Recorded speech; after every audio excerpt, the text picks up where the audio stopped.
친해 자매 집사님 동생 은혜 자매님이 오셔서 저기 앉아가지고 계속 듣지 못했던 이상한 소리가 지금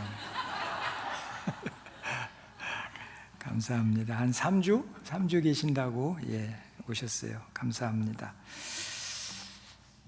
금방 한국에서 오셨는데 우리 조국 대한민국은 60년대 초만 해도 전 세계에서 가장 못 사는 나라. 그래서 지금은 없어졌지만 옛날에 뭐만 하면 거기 모여서 했는데 대통령 취임식도 거기서 하고 또 중요한 경기들도 거기서 하고 장충체육관이라고 들어보셨죠? 우리는 기술이 없어서 그걸 못 짓고 필리핀 사람들이 와서 줘줬거든요. 그렇게 가난했던 나라가 우리나라예요. 근데 이제는 이건 갈 때마다 도시가 바뀌어 있고 그러죠? 갈 때마다 길이 바뀌어 있고 참 대단한 나라 우리 대한민국입니다. 그런데 1990년대부터 놀랍게도 자살률이 드라마틱하게 영어 표현으로 하면 증가하기 시작을 했습니다. 그러더니 2003년에 들어서면서 OECD 국가 중에 자살률 1위를 찍습니다. 2003년에 23년이 지난 지금까지도 1위짜리를 안타깝게도 내놓지 않고 있습니다. 계속 1위입니다. 미국의 한 2배 반 정도 됩니다. 자살률 자체가. 더욱 안타까운 것은 그동안은 10대, 20대, 30대의 사망 원인 1위가 자살이었어요. 사고도 아니고 무슨 암도 아니고 10대, 20대, 30대까지 자살한 사망한 원인의 넘버원이 자살.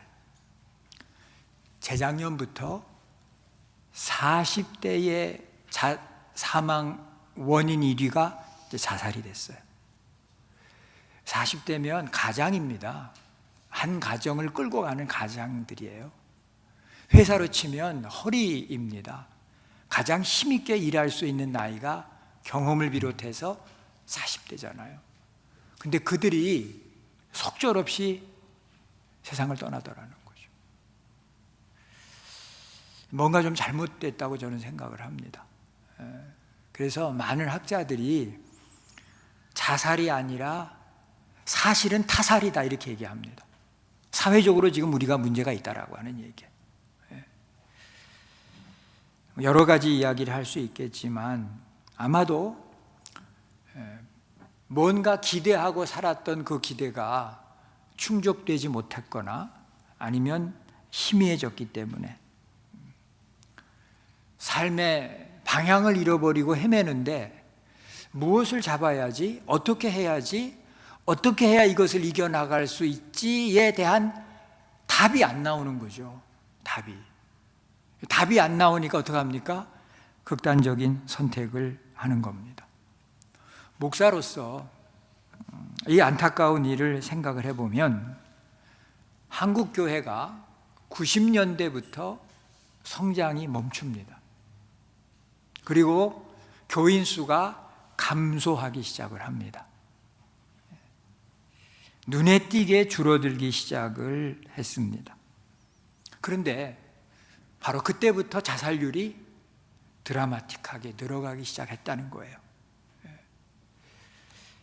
제가 특별한 연구를 해보거나 조사를 해보지 않았습니다. 그냥 조그만 교회 목회하는 목사의 생각이 그 부분에서 이렇게 겹쳐지더라라고 하는 거예요.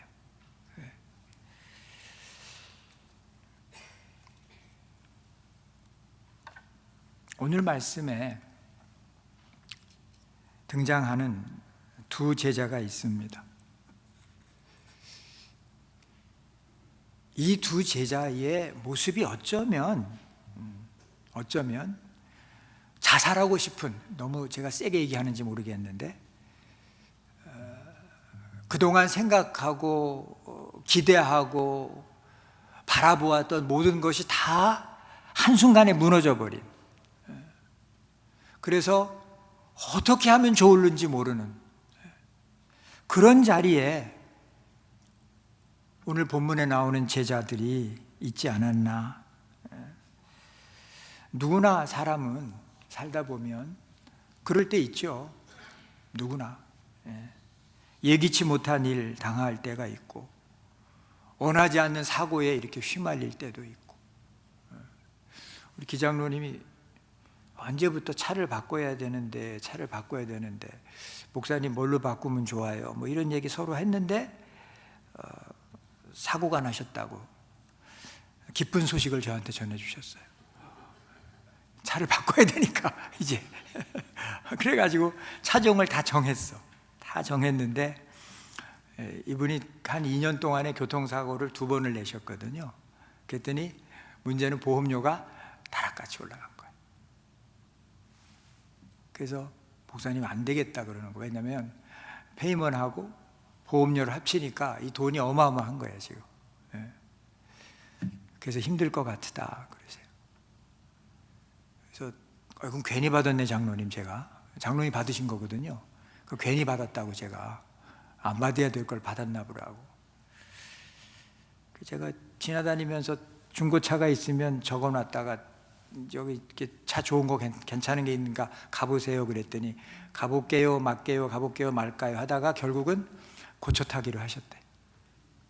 한 3년 정도 탈 수 있을 것 같다고 고쳐 타시겠다.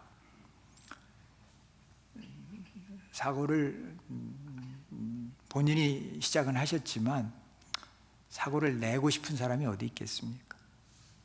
보험료도 올라가고 경제적인 손해가 많이 있는데, 근데 사고 날 수 있는 거죠. 왜 사고가 났을까? 해석이 되면 좋지만 해석이 안 될 때가 너무 많잖아요. 우리가 당하는 여러 가지 많은 일들이 다 해석이 되지 않아요. 분명히 입은 웃고 있는데 눈은 못 웃어요. 그런 분들 보셨죠? 눈이 웃질 않아요. 입만 웃지. 만나서 말은 많이 하는데 얼굴에 이렇게 그늘이 가시질 않는 거예요. 왜냐하면 붙잡고 있는 게 있기 때문에, 걱정되고 염려되는 부분들이 있기 때문에. 바로 그 모습이 누구의 모습인가 하면 엠마오로 내려가던 두 제자의 모습.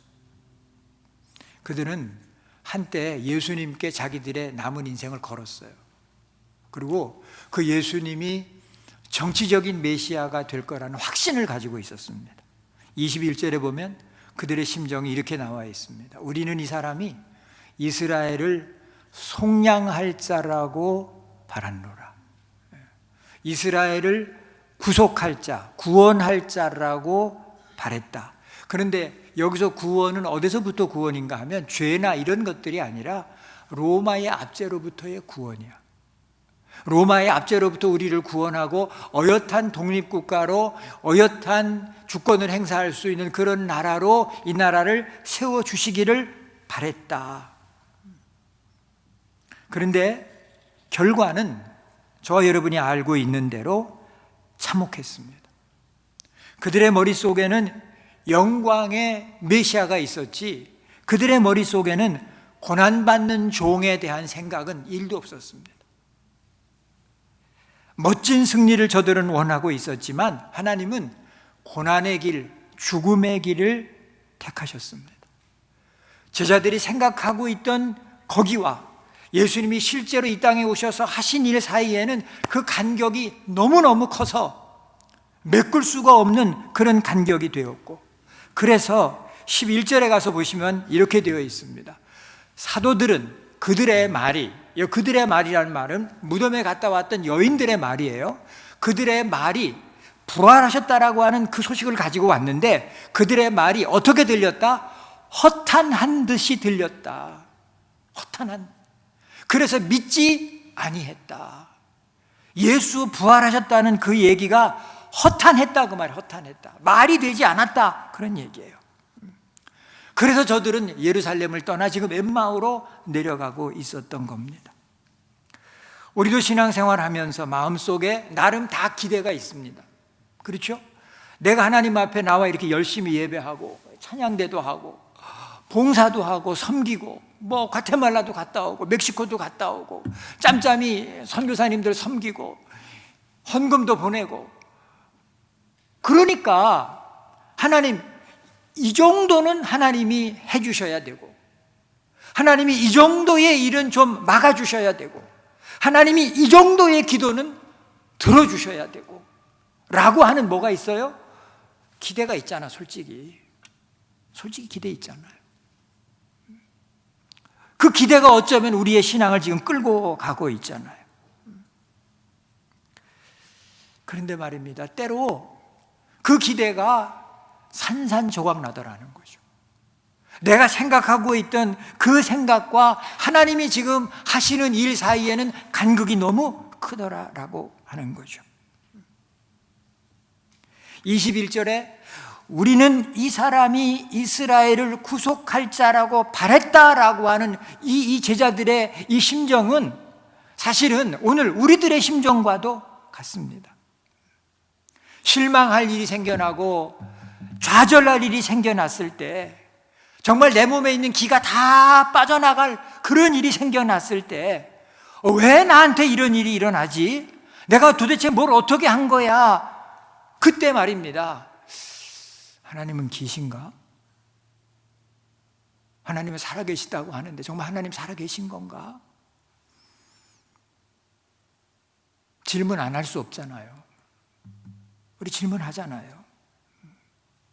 더 안타까운 일은 뭐였는가 하면, 부활하신 예수님이 저들 곁에서 저들과 함께 걷고 계셨는데 저들은요 알아보지 못했습니다. 한참을 걷도록 알아보지를 못했습니다. 영적인 눈이 십자가는 실패다라고 하는 그 프레임에 갇혀버렸습니다. 살아계신 주님을 옆에 두고도 17절에 보면 이런 구절이 나옵니다. 두 사람이 슬픈 빛을 띠고 머물러 서더라. 우리가 주로 섬기던 예수가 십자가에 죽어 우리가 지금 어떻다? 슬프다 그 말이에요. 이것이 엠마오로 내려가던 두 제자의 모습인데, 놀랍게도 우리의 모습일 수도 있다는 겁니다. 나의 모습일 수도 있다는 거예요. 믿었던 사람 배신당하는 경우 있습니다. 열심히 공들여 쌓아놓은 어떤 일들이 하루아침에 무너질 수 있습니다. 이런 얘기 해도 되는지 모르겠는데, 우리 집사람이 그런 생각이 들면 하지 말라고 늘 그러는데, 지난번에 피검사를 했더니 A1C가 6.4가 나왔어요. 할렐루야. 거의 정상이잖아요. 얼마나 감사해요.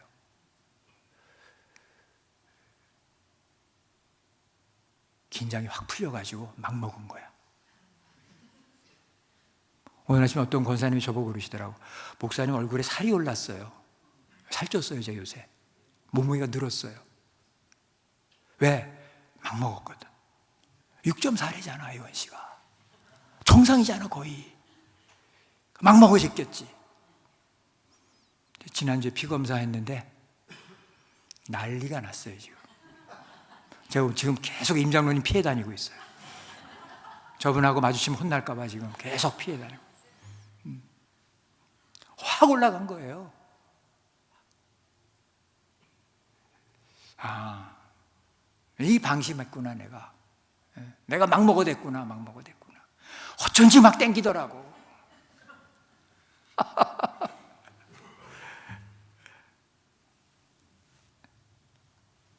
기껏 약 잘 먹고 식단 조절을 허라는 대로 잘 하고 해서 떨어뜨려 놨는데요. 하여튼 그 결과를 듣고 온 식구가 다 기분이 나빠가지고, 우리 집사람은 내 A1C가 올라간 것도 아닌데 왜 이렇게 기분이 나쁘냐고 당장 그 다음날 가가지고 LA 피트니스 등록하고 난리 났어요 지금. 난리 났어요 지금. 에이 속상해요. 속상해. 그럴 수도 있지. 그럴 수도 있는데 속상해. 기껏 떨어뜨렸더니 그거 올라간 것 때문에. 여러분, 아파서 기도하잖아요. 너무 아프다고. 근데 어떻게 내가 아프다는 기도는 하나님 안 들으시는지 몰라. 어떤 권사님 우리 교회 오신 지 얼마 안 되는데, 목사님 산샘교회는 놀라운 일이 있어요. 그래서 제가 뭐냐고 물어봤더니 자기는 산샘교회 와가지고 기도해서 2가지 큰 질병을 고치셨다는 거야. 산샘교회는 신유의 은혜가 있다는 거야. 근데 왜 나는 안 고쳐?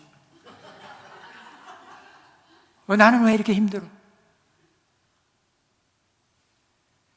하나님이 곁에 계시고 하나님 살아 계신데 왜 하나님 내 눈에는 보이지 않고, 왜 모든 이에게는 말씀하신다는데 왜 내 귀에는 하나님의 음성이 들리지 않고?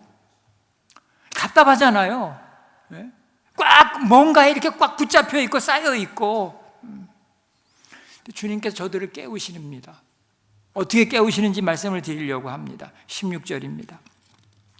그들이 눈이 가리워져서 그인 줄 알아보지 못하거늘 이라고 되어 있습니다. 가리워졌다라고 하는 헬라어 원문이 뭔가 하면 카르테오라고 하는 단어입니다. 카라테오라고 하는 단어예요. 그런데 이 카라테오라고 하는 단어의 뜻이 뭔가 하면 잡았다, 붙들었다 그런 뜻이에요. 잡았다, 붙들었다. 그런데 미완료 수동태입니다. 문법적으로 보면 아직 끝나지 않은 거야.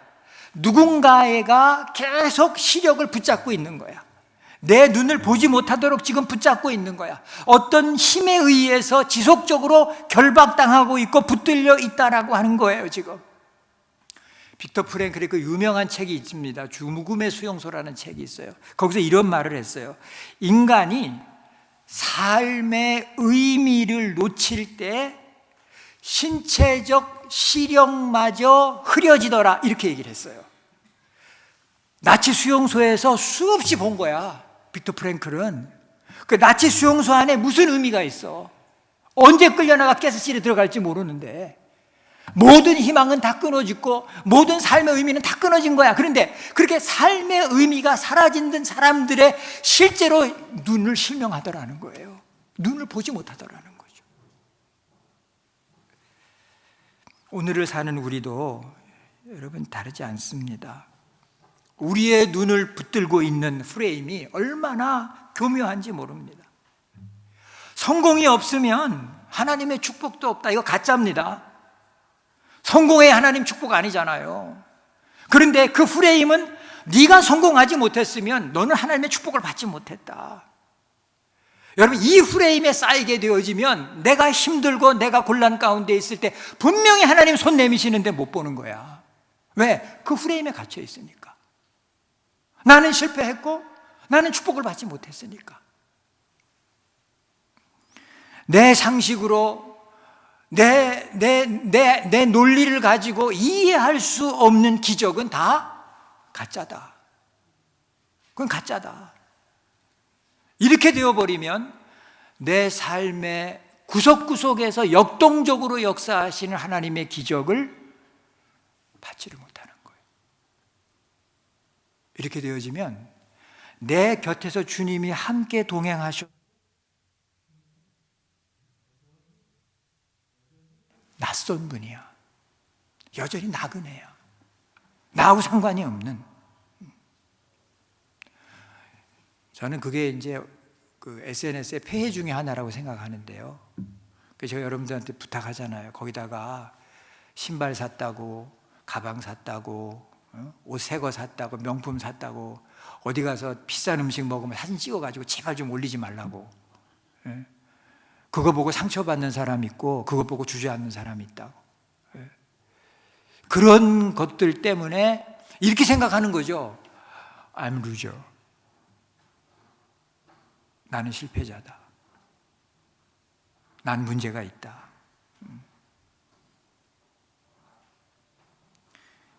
경제적으로 망했다. 하나님 나를 버리셨다. 육신의 병이 들었다.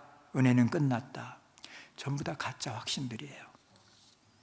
이런 것들이 우리의 눈을 붙잡고 있는 거예요. 결박하고 있는 거예요. 지금 저와 여러분들은 예수께서 부활하셨기에 세워진 예배당 안에 들어와 있습니다.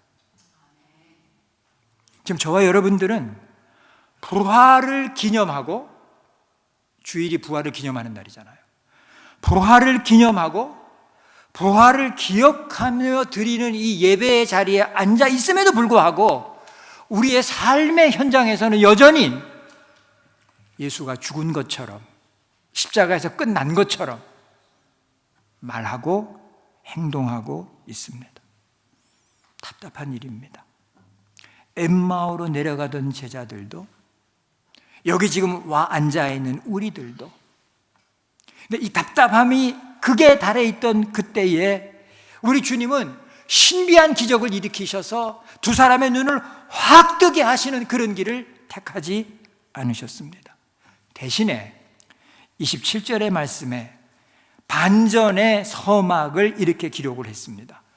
모세와 모든 선지자의 글로 시작하여 모든 성경에 쓴 바 자기에 관한 것을 자세히, 같이 읽어봅시다. 시작. 설명하시니라. 설명하시니라. 자세히 설명하셨다. 디에루메뉴엔, 헬라어로 디에루메뉴엔이라는 뜻인데 이 말인데, 이 뜻이 뭔가 하면 막힌 것을 뚫어 소통하게 하다, 이런 뜻이에요. 디에루메뉴엔, 막힌 것을 뚫어 소통하게 하다. 외국어를 번역하여 의미를 알게 하다. 그러니까 도저히 무슨 말인지 모르는데 그 의미를 풀어서 알게 하셨다라고 하는 거예요. 절망 속에, 낙심 속에, 슬픔 속에 저들은 지금 엠마오로 내려가고 있었는데, 하나님은 그들의 절망과 그들의 슬픔과 그들의 안타까움을 하나하나 끄집어내셔서 구원사라고 하는 커다란 하나님의 계획 속에 하나하나 올려놓으신 거예요. 지금 저들의 슬픔도, 저들의 의심조차도, 저들의 절망조차도. 그리고 말씀하십니다. 메시아는 십자가에서 죽었어야만 됐다. 그게 하나님의 계획이었다. 십자가에서 죽으신 것이 하나님이 인간을 사랑하신 가장 뜨거운 방법이었다. 이 말씀은 영적인 지진과도 같아서 32절에 가서 보면 이런 고백이 나옵니다. 우리 속에서 마음이 뜨겁지 아니하더냐. 뜨겁지 아니하더냐. 카이오멘의 현재 분사 수동태입니다. 이 말은 일시적인 감정의 동요가 아닙니다. 아까 주님께서 성경을 풀어 말씀하실 때부터 지금까지 계속해서 저들의 마음속이 뜨겁게 불타오르고 있었다라고 하는 거예요. 십자가에 죽으셨다, 장사 지내셨다, 그걸로 차갑게 식어져 버린 저들의 마음속에 주님의 말씀이 들려졌고, 주님의 말씀이 들려지니까 그냥 알고 있던 성경의 구절구절들이 내가 당하고 있는 고통을 해석해주는 생명의 언어로 살아나기 시작했다는 거예요. 도종환 시인의 흔들리며 피는 꽃이라는 시가 있습니다. 이렇습니다. 흔들리지 않고 피는 꽃이 어디 있으랴. 그 어떤 찬란한 꽃들도 다 흔들리며 피었나니. 며칠 전에 제 집 뒤에 있는 레몬을 몇 개를 땄습니다. 레몬을 따러 가서 이제 가위를 가지고 꼭지를 이렇게 따고 있는데 바람이 이렇게 불었어요. 바람이 부르니까 올해 새로 나온 그 연한 가지들이 레몬 나무에 파르르 흔들리는 거예요.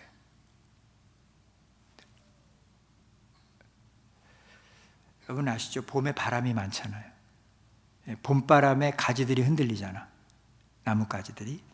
나뭇가지 흔들리면서 그 흔들림을 통해서 저 뿌리 아래에 있던 수분이 그 흔들림을 통해서 위로 올라온대잖아.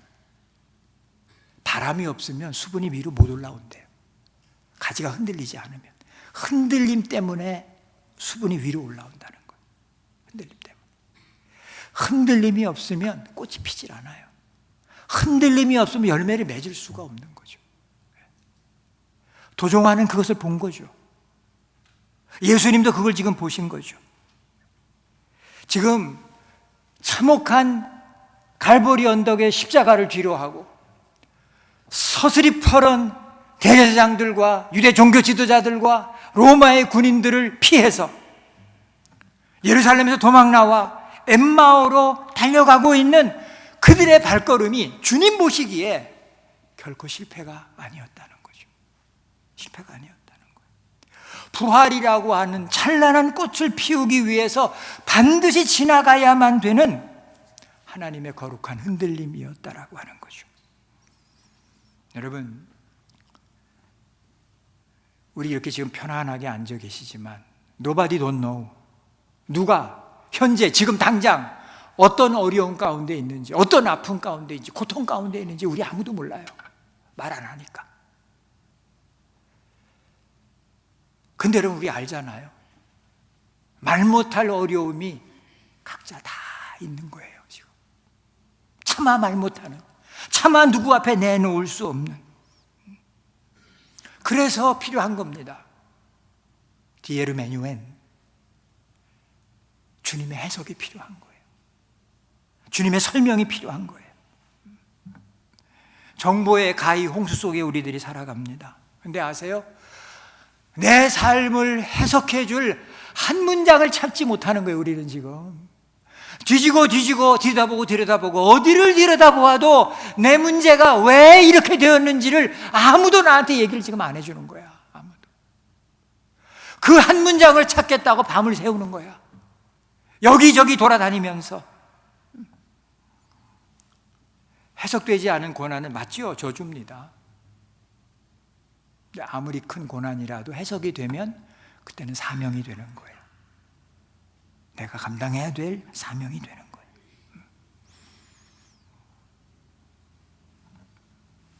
주식이 떨어지고, 제가 알기에 아마 대충 다들 주식 하실걸요? 그 주식이 떨어지고, 생각하지 못했던 사고가 닥쳐오고, 얼마 전까지, 지난 사순절 특세 할 때까지도 우리 교회 청년 둘이 레이아웃 당했어요. 기도해달라고 기도하고 있었어요. 사순절 끝나는 날 둘 다 취직이 됐어요.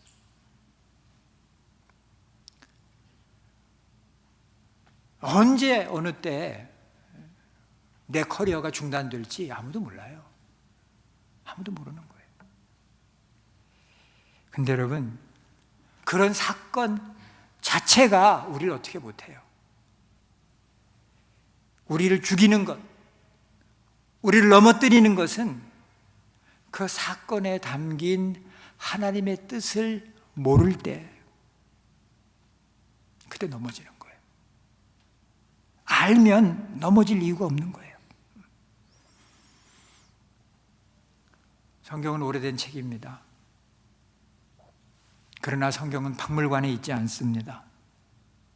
성경은 여러분 가까이에 있습니다. 가까이에.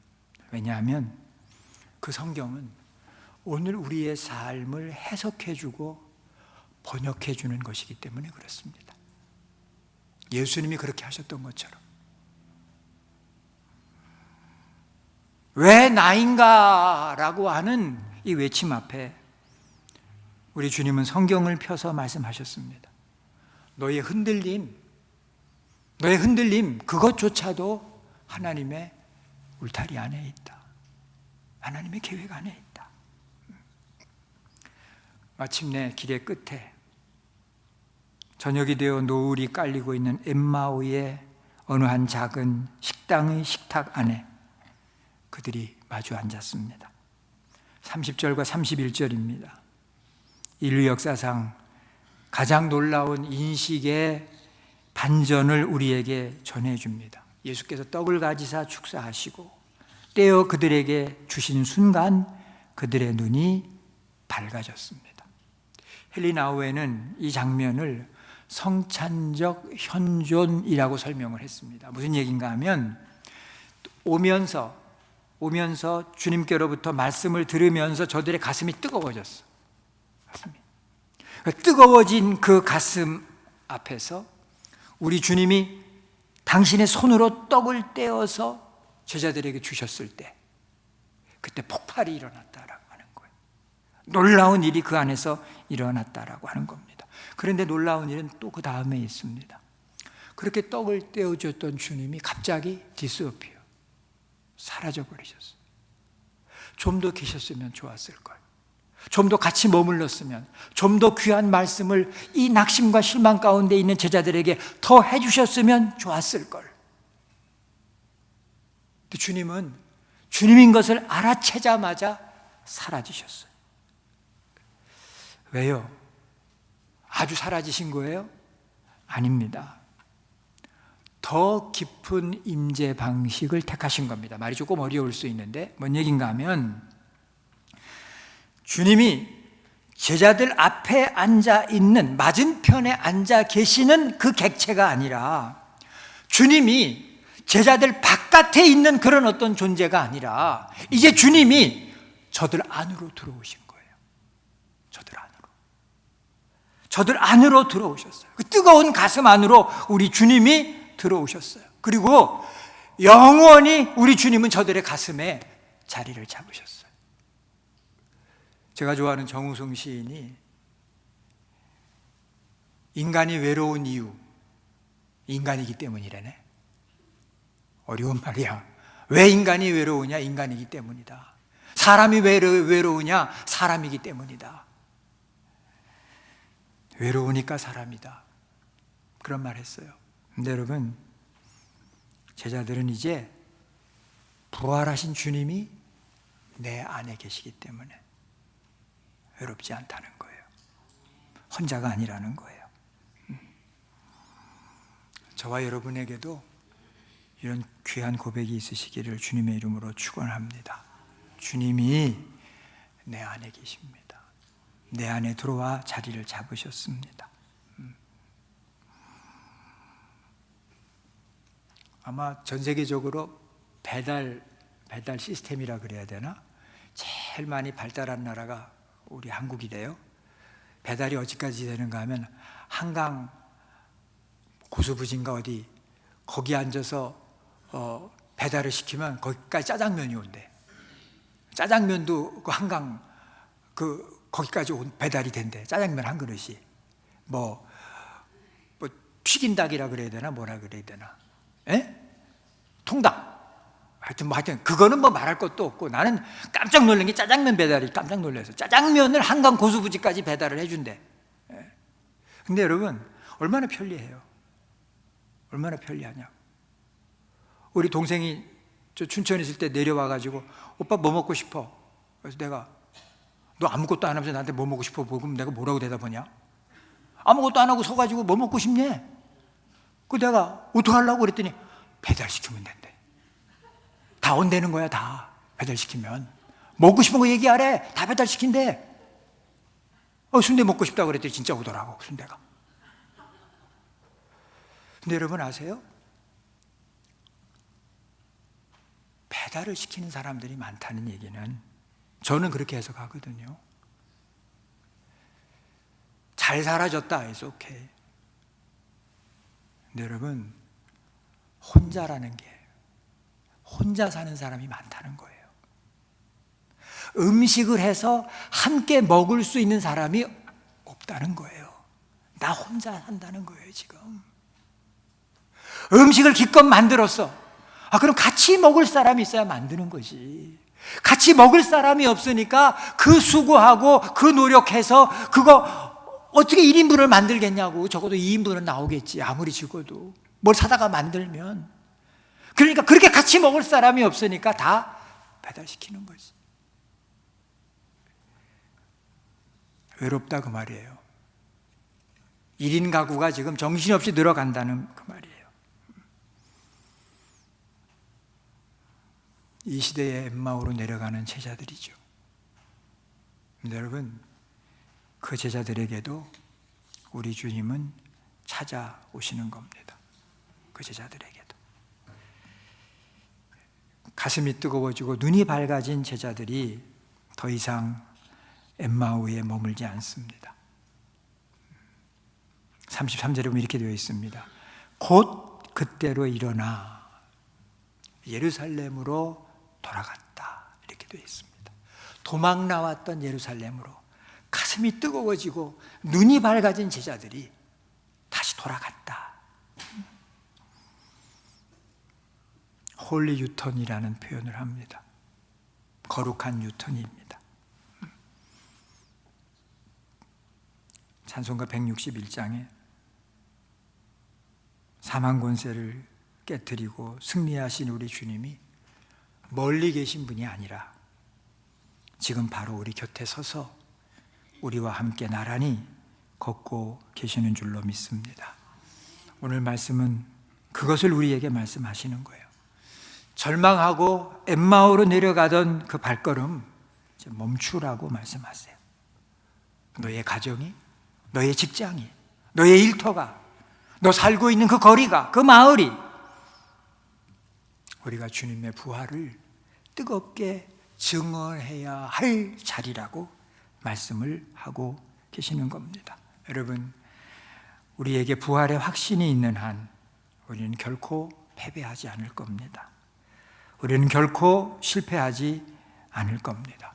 우리 안에 이 부활의 뜨거움이 있을 때 세상의 모든 냉소와 세상의 모든 차가운 시선을 넘어 세상을 따뜻하게 하고 세상을 밝히는 그러한 삶이 될 줄로 믿습니다.